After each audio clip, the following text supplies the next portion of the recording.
Coming up out there, it is a chilly start once again. Candy. Beautiful view of downtown Bakersfield. Happy Thursday, everybody. Let's take you outside.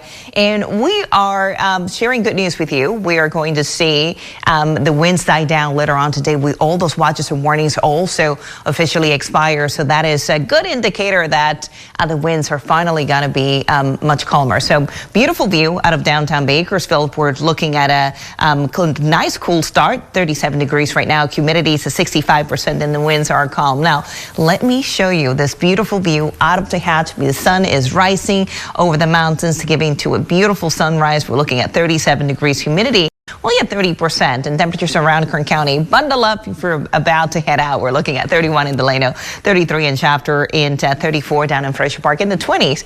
Chris, our high yesterday, 69 degrees, and that is well above the normal for this time of year because we should be in the upper 50s. And take a look, the record in the 80s, 82 set back in 1923. The sun will rise at 7:04 and it will set at 5:08. Now, let's talk about those winds. Finally, Mother Nature is giving us a break in terms of the winds. You can see more yellow and more blue, indicating that those winds are finally down to the 5 and 10 miles per hour. So, however, even though the winds are beginning to calm down, we still have that extreme fire weather warning in place only for specific locations near the Santa Clarita area, along the Interstate 5, and also near Moore Park, because we are still seeing those lingering Santa Ana winds between 30 and 35 miles per hour. Not as powerful, though, as they were over the last few days, but definitely we're heading in the right direction. So in terms of temperatures, if you're traveling out of Kern County, look for 60s pretty much up and down the Central Valley, 66 in Fresno, 63 in you're looking in Sacramento,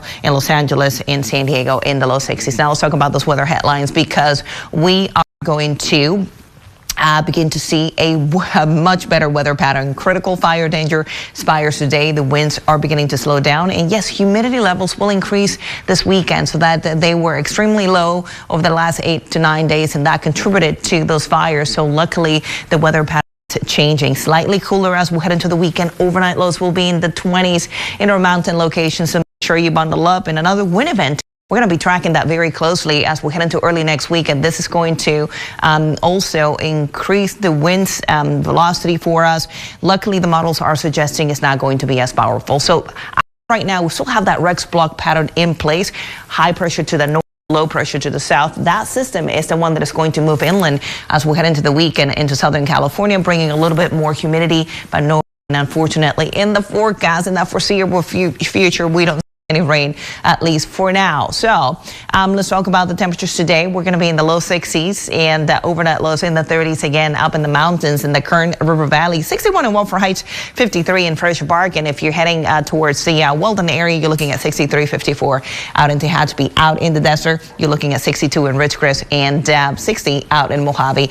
Looking ahead over the next 7 days, no rain, lots of sunshine, beautiful weekend ahead. We're going to be dipping into the upper 50s by early next week, and then remaining pretty steady in the upper 30s for our overnight lows. For Tehachapi also, lots of sunshine, temperatures in the low 50s, upper 40s, low 50s, dipping into the mid 20s by the middle of next week. And finally, the Lake Isabella area, you're looking at 58 on Friday, low 60s by the weekend, and staying in the upper 50s as we head into early next week. So breezy conditions will return as we head into Monday and Tuesday. We'll continue tracking that very, very closely. Again, it doesn't appear to be a very powerful Santa Ana wind event, but again, we have to be watching that very closely, as we know that those fires in Southern California are not completely put out just yet. So that's a look at your forecast. We'll be back with more news after the break.